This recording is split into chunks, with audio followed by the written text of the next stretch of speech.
Are you? Hello.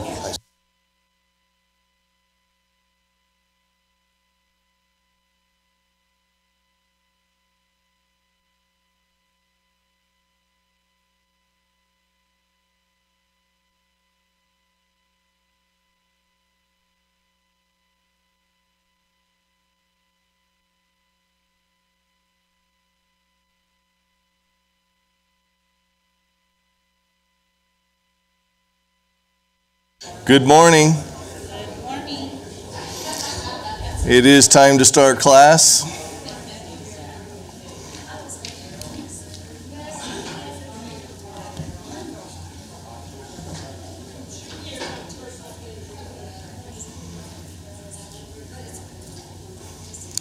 Well, we certainly don't have the 100,000 that was in Midian's army in here. That I wasn't expecting, but we don't even have Gideon's army in here.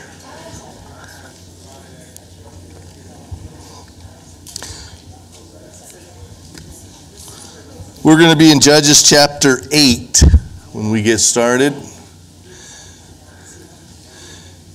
And while I'm at it and Jimmy's here, I have 2 more Sundays, and then Jimmy will take over the class. Got to give everybody a turn. And I don't know about you, but it gets kind of tiring to prepare for class. Let us go to our Father in prayer, and then we'll begin our class. Good morning, Father. We come before you as your children, thanking you for another beautiful day, thanking you for the blessings that you bestow upon us, and thanking you for the life that we have because of the life that Jesus Christ lived and offered on the cross. Father, we're mindful as we gather together this morning that there are many who are traveling at this time of year, and we pray for their safety.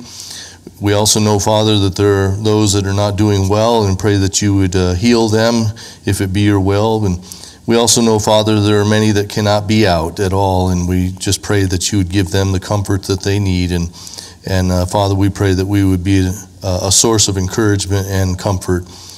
Thank you for those that go and visit those that are shut in and take communion to them. We're just grateful, Father, for the servant hearts that we have in this congregation, and pray your blessings on each one.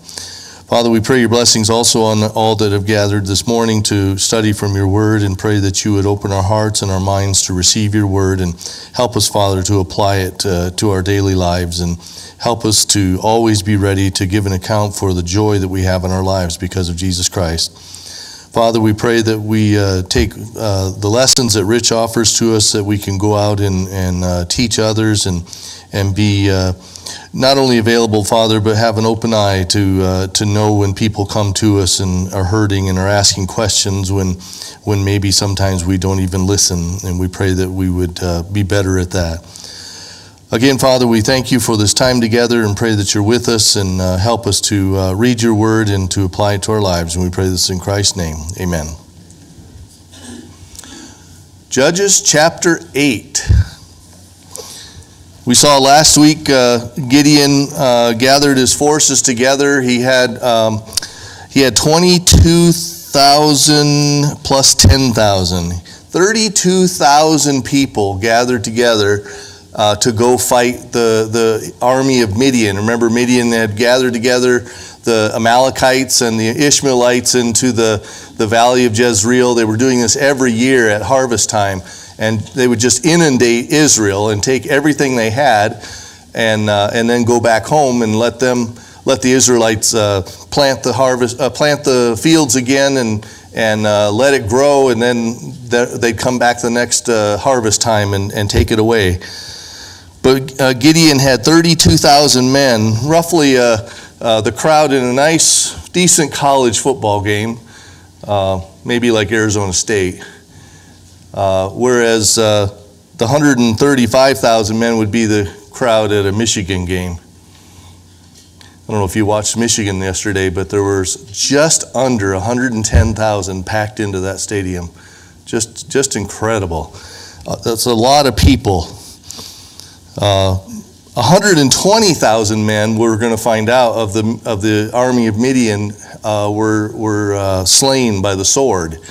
And that's still even more than what was at the Michigan game last night.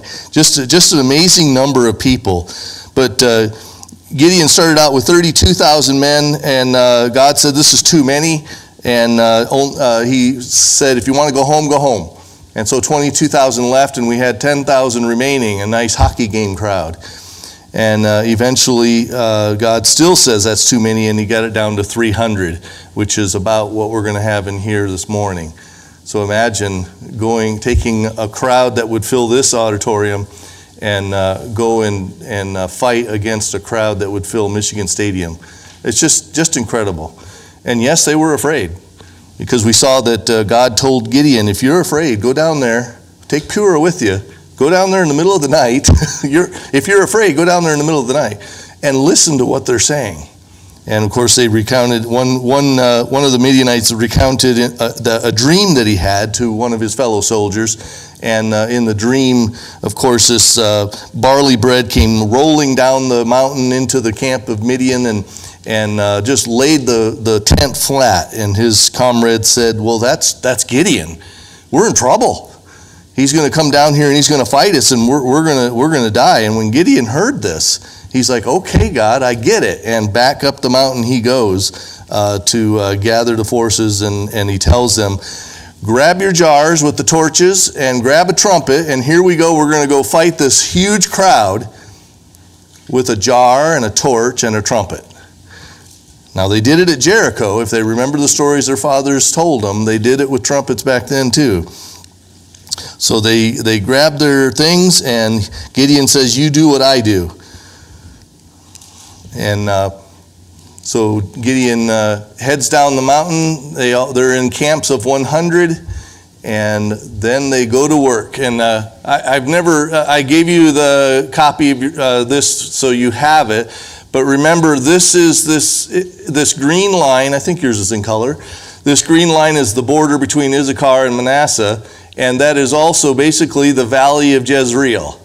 And you have Mount Gilboa right there, which is where they're sitting. They called it Mount Gilead in the Judges here. It's the only time they ever called it Mount Gilead. But you've got Mount Gilboa there, and I meant to ask, do you remember what happened in Mount Gilboa a few years after this? Saul died. King Saul and his son Jonathan, and I believe his other son as well, one other son, were slain on Mount Gilboa by the Philistines. So that's, all these places have an interesting story. And it just makes me wonder if people come along here all that time, they build these altars to God and these memorials, and so that the further generations can ask about it. So anyway, that hasn't happened yet. But the Midianites are all along this valley, just filling the valley, and Gideon's army is on the top of Mount Gilboa, the whole army of 300, and they're ready to go down the mountain, and they're not going to fight. All they're going to do is make a bunch of noise, and that's all it took, because as soon as they did, remember, it's the middle of the night, and that wakes them up, and they're so terrified. They see these torches, they hear trumpets, and they just go crazy, and they get up, and they don't know where they are, kind of like where I am in the middle of the night, and I just start swinging. But they're swinging. They got swords in their hands, and they're just swinging away, and 120,000 lay dead. Gideon, all he had to do was watch. It's just amazing. So that's where we left off, other than after this, the Midianites then left the valley, those that were left, and started running down the river, the Jordan River, and ended up here at Abel Meholah, which was the hometown of Elisha. And Gideon sends people all through the hill country of Ephraim and says, get down to the river. Get down to the fords. The Midianites are coming. You need to go down there and stop them. And so that's what the Ephraimites did. And they captured the two princes of Midian, Oreb and Zeeb. And they killed them at the rock of Oreb, which became its name. And there's no other reference to it other than in the prophets. And then also the winepress of Zeeb. And they pursued Midian, and then they brought the heads of Oreb and Zeeb to Gideon across the Jordan. So it's kind of lacking details. You kind of have to infer some of these things, but as the Ephraimites get down there, they kill the princes somewhere wherever those rocks are, and they pursue the Midianites, which probably went through this area and then down. But then they come back and they bring the heads of Oreb and Zeeb to Gideon, and that's where we are now. Chapter 8. Yes. Curiosity on that vision. Do we know why it was oats and barley, a roll of oats and barley? You had to ask. The only thing I came up with, and I decided I wasn't going to say anything, but since you asked, is there any significance to this barley? According to Josephus, the barley bread is the vilest, is the word he used. The vilest of all the grains. Now, this is the only place I ever read. The vilest of all the grains, and that's how the Midianites knew it was Gideon. The Israelites were the vilest of all the people. Now, the reason why I don't bring that up is because many have accused Josephus of accusing everybody else in the world of anti-Semitism. And so anytime he had a chance, he would make a reference like that. So I don't know. It's the only place, again, that I ever read that. But this barley is supposedly the vilest of all grains, and so that's got to be the Israelites, is what he's saying. Mm-hmm. Chapter 8.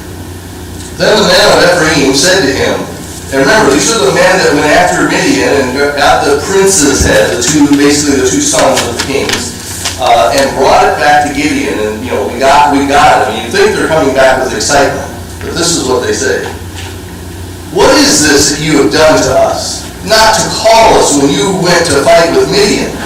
And they accused him fiercely. And he said to them, that is Gideon, "What have I done now in comparison with you? Is not the gleaning of the grapes of Ephraim better than the grape harvest of Abiezer? God has given into your hands the princes of Midian, Oreb and Zeeb. What have I been able to do in comparison with you?" Then their anger against him subsided when he said this. But can you imagine, the Ephraimites have been called, go down to the river, stop the Midianites, there's only 15,000 left. And they chase them, they catch the two sons, the princes, cut off their heads and bring them back. And instead of being excited about, wow, we got into the fight, they knew the big crowd that had been there. They hadn't been called until that was over. And so they come back to Gideon and say, "Why didn't you call us? Why did you wait until now? We could have been fighting." It kind of reminds me of the sons of Zebedee. We want to be in on this. And you didn't tell us anything about it. But look at Gideon's response. It's just amazing. He just says, "What have I done in comparison to what you've done? I've done nothing." And literally, he did nothing. He stood with a torch and a trumpet on the side of the hill. And they all killed each other. And he may have gone into more detail. I'm sure it takes more than a couple sentences to assuage the anger of some people. But he says, "What have I been able to do?" The gleaning in Ephraim, in other words, their land is so beautiful and rich that if you glean their fields, you get more out of it than the grapes that he gets and where he lives. Remember, Abiezer is an ancestor of Gideon here. He's one of the sons of, or grandsons of Manasseh. And God has given into your hands these princes. And he probably did suggest, "I didn't kill anyone. You've done all this." But notice also, he doesn't say, "Well, God limited me so I couldn't call you." He doesn't place any blame anywhere else. He just says, "You guys have done a great deed. I haven't been able to do anything in comparison." And they're like, "Oh, okay." It kind of reminds me again of the passage in the New Testament. When somebody does evil to you, don't return the evil. Say a kind word. Be nice. Do a kind deed. You're going to heap coals on their head. They're going to be like, "Oops." I don't know about you. Now, I have been angry at least once in my life, and maybe even directed it at someone. And if they were to turn around and be nice to me, and I can't think of who would have done that. Maybe my grandpa.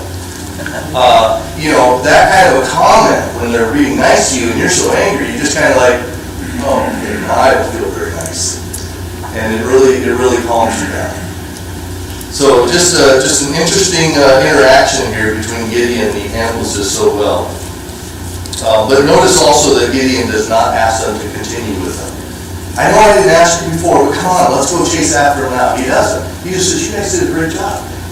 And then they go home, they're happy, and now Gideon's on his way. Let's read then in verses 4 through 9. And Gideon came to the Jordan and crossed over. Remember, he hasn't crossed yet. The Ephraimites went across and were chasing Gideon. Gideon's pretty tired by now. But he crosses over, he and the 300 men who were with him. They're exhausted, yet pursuing. So he said to the men of Sukkoth, please give loaves of bread to the people who follow me, for they are exhausted, and I am pursuing after Zebah and Zalmunna, the kings of Midian. And the officials of Sukkoth said, are the hands of Zebah and Zalmunna already in your hand, that we should give you bread to your army? In other words, he says, hey, we're in a hurry here. We're chasing after the army. They probably saw them go by. And, the people that are following me are with me. They're exhausted. Give them some bread. Now, whether Gideon grabs some on the way, I don't know. But he tells them, give these men the bread. Because we're chasing after the kings of Midian. We're fighting them. We're getting rid of these people that are oppressing us. And the people of Sukkoth just said, are you kidding me? Show me that you got them and I'll give you what you ask. I'm not going to do that. Are you crazy? If I give you bread and you go out and you lose and they come back, they're going to kill me. Is basically what they're saying. And I love Gideon's response to it. Well then, when the Lord has given Zebah and Zalmunna into my hand, I will flail your flesh with thorns of the wilderness and with briars. All right, you don't want to give me bread? When I come back, I'm going to do to you what I do to them. I'm going to whip you.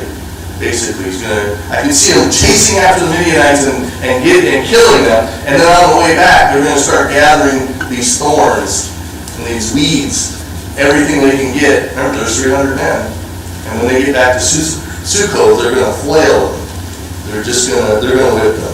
In other words, we have here Gideon's faith. He knows what's going to happen. He's going after them, and he's going to win because God's on his side. These guys in Sukkoth are just like, well, we don't know. We're going to stay safe. We're not going to help you. And we didn't help them either. Then he goes on past there to Penuel. From there he went up to Penuel and spoke to them in the same way. And the men of Penuel answered him as the men of Sukkoth had answered. And he said to the men of Penuel, when I come again in peace, I will break down this tower. So the men of Sukkoth are saying, well, you don't know if you're going to win or not. If we help you, that may be the end of us. You bring them back, and then we'll help you out. That's basically all they said. I picture that the men of Penuel said, look, we're not going to help you, because we don't know who's going to win, and we've got this tower that we can be in, and nobody's going to be able to get us, you or the Midianites. They just ran out by here, and they didn't try to even bother. But Gideon says, when I come back, I'll tear down the tower and kill all of you. So let's look at where this is. So they came down the Jordan, and they're somewhere in this area that Ephraimites started leading them over. But Sukkoth is here first. And then a little bit further to the east is Penuel. And that's, of course, exactly the reverse of how Jacob found them. If we go back to Genesis chapter 33. Genesis 33. We can remember this story. And I guess we want to do it chronological order. We'll go back to chapter 32 and verse 30. Remember that Jacob has left Paddan Aram with his wives and all of his children, and they're heading back. They've left Laban. They're heading back to their father Isaac in Israel, and he's come down through from way up here in Syria, not Assyria, but way up there, and they come down here and probably along this river. Remember, this is very mountainous. and then on the other side is a desert, but right in the middle is where all the rainwater would fall down to. So he's coming down through here and then across this river, and ultimately wants to get over here, but Esau finds him along the way. And then eventually Jacob finds himself in Shechem and in Bethel and so on. But anyway, he stops first in Penuel in Genesis chapter 32, and in verse 30, what happened there? Jacob called the name of the place Penuel, saying, I have seen God face to face, and yet my life has been delivered. And the sun rose upon him in Penuel, limping because of his hip. Remember that he had wrestled with God, and he was kind of overcoming. And God, or the angel, just reached out, touched his hip, put it right out of joint, and he couldn't move anymore. And he named it Penuel. But then he leaves there, and he goes further to Sukkoth in chapter 33 and verse 16. After he sees Esau returned to his home in Seir, and Jacob journeyed to Sukkoth and built himself a house and made booths for his livestock, which is what Sukkoth means. Therefore, the name of the place is called Sukkoth. But again, these places that their forefathers were there. Sukkoth, of course, they would have probably still been there. These booths, these places where they would have had their animals and stored whatever. And they would have been there for a while before they actually got over to Israel and stayed in Shechem and Bethel, and eventually Benjamin is born, and so on and so on. But I just can't help but wonder if these future generations go to these places, even as they go by, and go, wow, our father was here, Jacob was here, our namesake Israel, he was here, he fought with God, and he built this. Or in Bethel, he built this altar, or in another place, he dug this well. And it just, makes you wonder if they stop and say, wow, this is amazing. Kind of like, in this country, like at the Grand Canyon, they probably put a plaque there that says, this is where the explorers saw the Grand Canyon and said, we're going to have to go around. Good, just want to make sure you're listening. So just incredible. I mean, it makes me want to go over there and see it. I know, Jimmy, you've seen it twice. But I think now it's so crowded, it's probably hard to see anything and picture anything. But yeah, go ahead. Well, one of the things that is very typical in that side of the world is when there's a place that is significant because of tradition, because of religion, or any other thing. Generation after generation build either dwelling places or altars or anything on top of each other. So there's many places in the Holy Land that for sure you can pinpoint, because it might just be a flat land. Yeah. And in the middle of this flat land, there's this mountain. Yeah. They call them tells. T-E-L. Yeah. And it is a man-made, generation after generation built on top of each other, so you know for a fact that it was there. Right.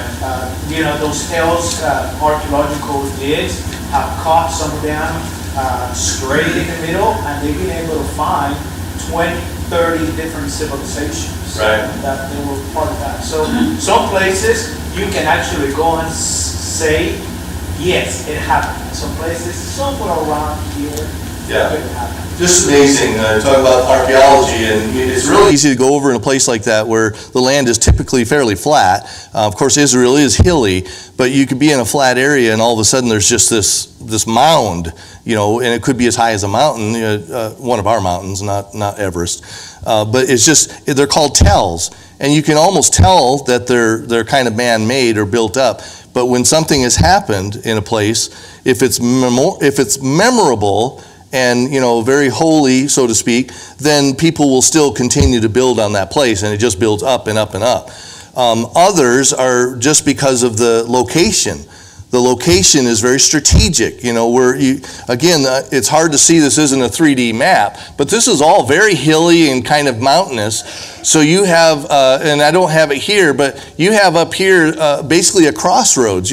Asia and Turkey, Greece, and all those places are up there, and you basically have a northwest corridor, and then you have a north-south corridor. Remember, this is all desert here. So this, very strategic. And so there's a lot of places there that are built because it's the perfect place to have, be able to see who's coming from all around. And of course, especially if it's built up higher. So it's just amazing. If you have time and you have any interest at all, read some archaeology. Just wonderful. They even have a book, it's very old, Archaeology of the Bible, I believe is what it's called. But just some of the things that they have a lot of stuff on the television. I was just watching a documentary on Babylon and Nineveh, and to look at the findings that they have, and they start digging, and you can see the walls that Nebuchadnezzar had, which aren't there now. Of course, they took them off to a museum, but just wonderful to look at and go, wow, Jesus might have walked through here, or Israel might have walked through here, and so on. Rich. One of the things, I was there in 1959, and in Egypt, and that was just before the Aswan Dam was built. Okay. And there was a lot of opposition to the Valley of the Kings. Mm-hmm. And basically the dam covered up the Valley of the Kings. And when I was there before the dam was built, they would go down into the Valley of the Kings. And it's amazing. But it's just like if somebody wanted to build a dam and cover up Grand Canyon. It would be difficult for us to allow that to happen. Right, and in particular, Ramses the Great of Egypt built the temple at Abu Simbel, and had his great big statues that are seated there. And I know you had to have seen them. If you've seen anything Egypt, you have to see Ramses the Great seated on his big chair, and there's a couple of them, and his little wives right down by his ankles. And that was built in there, but the Aswan Dam then, when it was created, backed up all the water, of course, and just flooded that. So before they did it, they cut that work of art, this statues of Ramses the Great, and put it up higher on the top, so that when it flooded down below, we still had those statues. What's gone, of course, is inside the temple itself. And just amazing, though, to reach back and see these things now and say, yeah, I know it was there.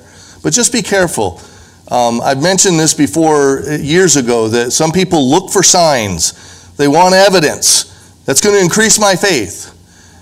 And that hasn't happened. Every time something is found that people would have beforehand said, that's going to increase my faith, it really doesn't do it. Because the fact is, they can't know. If you found Noah's Ark, it doesn't say stamped, made by Noah. It doesn't say it. You can't know if that's it. And so it just, if anything, if you have that much excitement that's going to build your faith, it's probably going to crush you. So you can't expect that something's going to be found that says, that's it.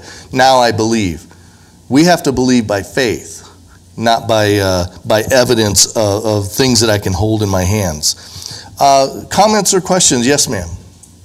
You can sit in a boat on the Sea of Galilee and know for sure. Sit in a boat on the Sea of Galilee. Yeah, there are places you can go and you know this is it. This is it. Other Rich. I was at a place that they said was Jesus' tomb, and I don't know if it was or not. That's what they told me. And when I looked up, I saw the mountain, Golgotha. I could see the skull in the side of the mountain. And that really sent goosebumps up and down my spine. Just really, how can there be a skull in the side of the mountain that's called Golgotha this many years later? Right. So that increased my faith. Yeah. Very good. Yes, Karen. Why we believe because God's word says so. We don't need things to give us faith. Right. Faith comes by the word. Right. However, these archaeological finds, I personally do believe that God leaves a lot of things that preserves even.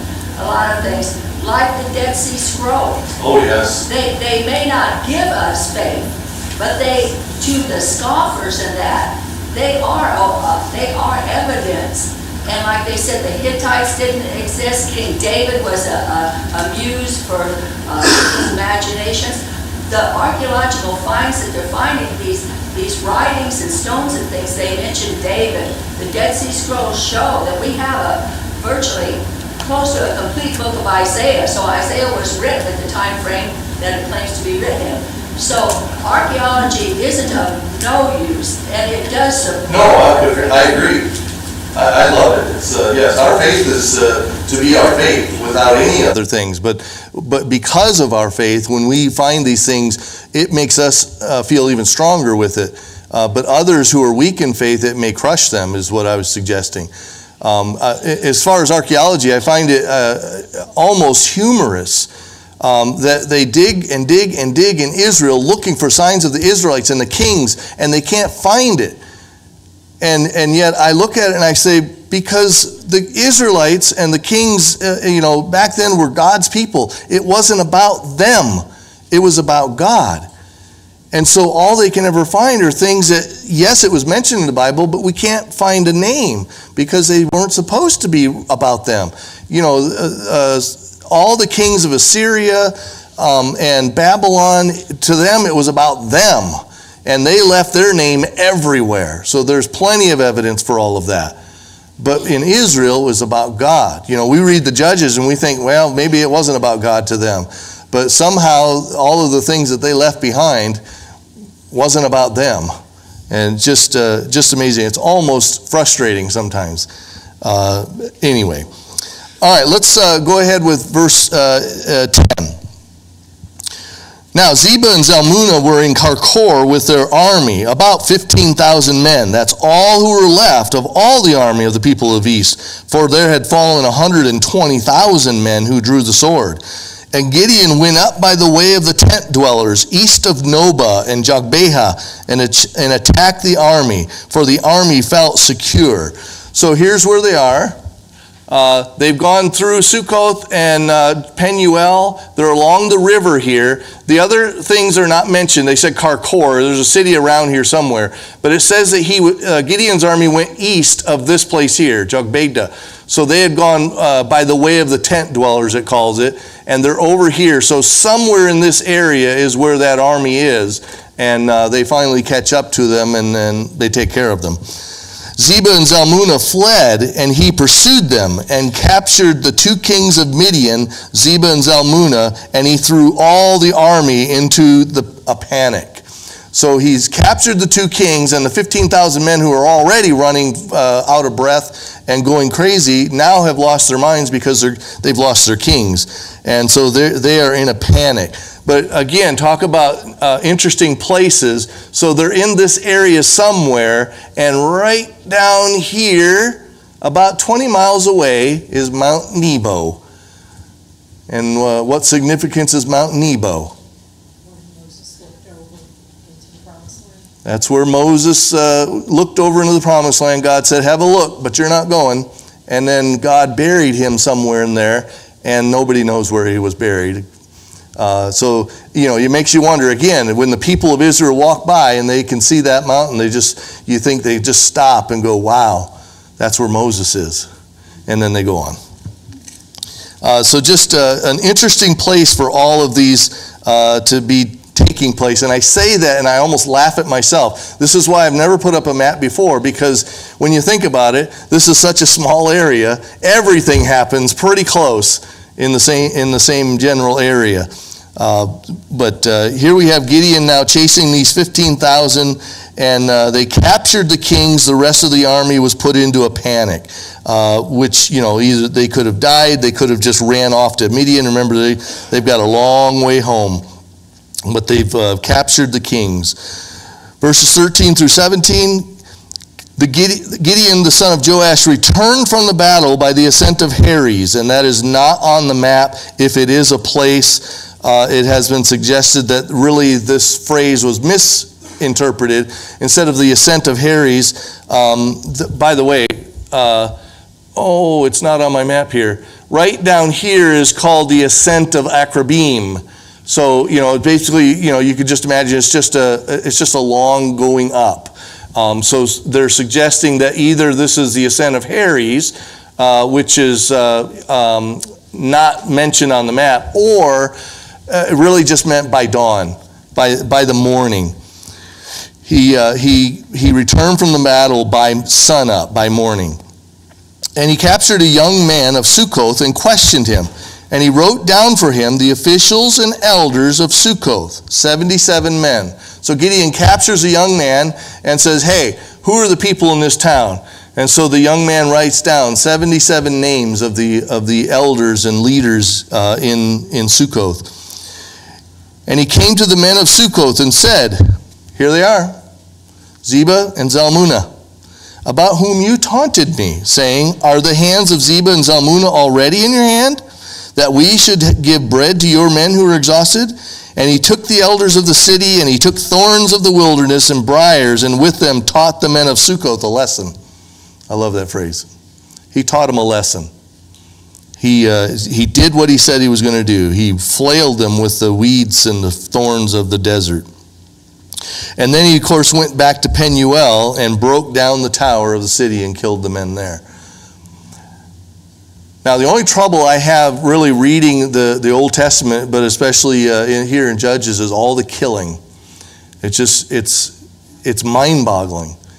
I don't have an answer for it. I have no, just amazing, all the killing. It makes me wonder, those 120,000 men that were in the Valley of Jezreel, what happened? Where is the mess? Just things to think about. I mean, those are the things that I ponder when I read these scriptures here. But there is a lot of death, a lot of sin that goes on. All right. Then he said to Zebah and Zalmunna, where are the men whom you killed at Tabor? So this hasn't been mentioned before, but there were some men that apparently Zebah and Zalmunna killed on, and this is Mount Tabor. So back here, remember Mount Tabor is where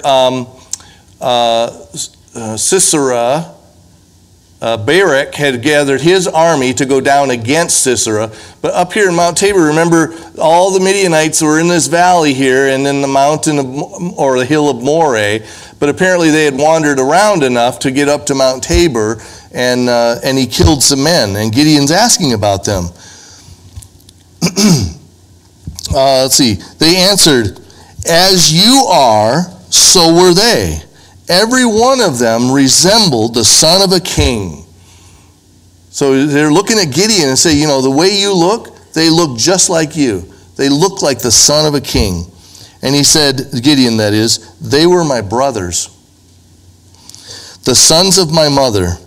As the Lord lives, if you had saved them alive, I would not kill you. It's an interesting exchange. He just wants to know, where are they? And they said, they're killed. We killed them. He says, if you would not have killed them, I would not kill you. But instead, I'm going to kill you. So Gideon says to Jether, his firstborn, rise and kill them. But the young man did not draw his sword, for he was afraid, because he was still a young man. It reminded me of the movie Troy. I don't know how many have seen Troy, with Orlando Bloom and Eric Bana. But remember, Orlando Bloom is the one that took Helen away from Menelaus and took him back to Troy. And Orlando Bloom is just this young boy. And now the king, whose wife he took, has now come with all of Greece and Athens and Sparta. And they're there to fight with Troy. And so he's supposed to go out and just, instead of all the armies come out, it'd just be the king whose wife was taken and the young man who took the wife. And if they go out and fight, and they really make it look pretty interesting because, of course, Orlando Bloom is pretty small compared to the guy that plays Menelaus. And the fight is just so lopsided, and eventually Orlando Bloom runs back to his older brother, Eric Bana, and just interesting movie. But I see that here. Gideon tells his oldest son, who's still too young, get up and kill them. And he's just like, I don't want to. These are kings. They may be big, but they're kings. They're really important. And he's still a young man. But he doesn't do it. And Zebah and Zalmunna, the two kings, look at Gideon and say, rise yourself and fall upon us. For as the man is, so is his strength. And so Gideon does it. So Gideon arose and killed Zebah and Zalmunna, and he took the crescent ornaments that were on the necks of their camels. The crescent ornaments, I'm sure you've seen, they're still in existence today. But remember, these are the people of the east, the Midianites, and also the Ishmaelites, and so on. Basically the ancestors of the Arabians of today. Yes, I am almost out of time. Okay, so we're going to hopefully finish this up. I'm probably not going to go that fast. But I wanted to be able to at least finish up Gideon here and his son Abimelech, the first king in Israel, not of Israel. And then that will finish the class for that point until later. And it actually brings us to an interesting place, because I believe right about this time is where the story of Ruth takes place. And somebody suggested maybe we should study Ruth. So I wanted to go to 1 Samuel, but we'll go to Ruth first, and then finish the Judges and go on to 1 Samuel. I have a plan. If you want to join me, I'd appreciate it. We'll do that months down the road. Thank you for your attention. Let's prepare for worship.